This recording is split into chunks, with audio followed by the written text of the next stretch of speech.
గోపాలరావు అనబడే వ్యక్తిని హత్య చేసినట్లుగా నిరూపించబడినది.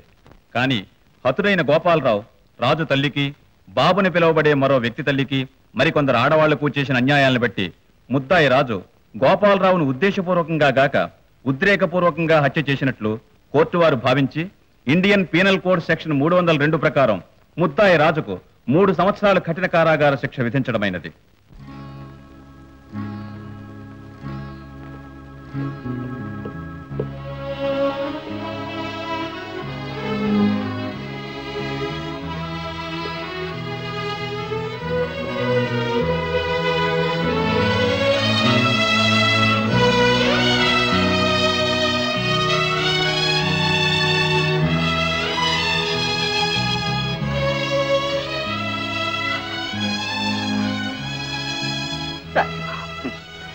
ఎందుకు ఏడుస్తావు?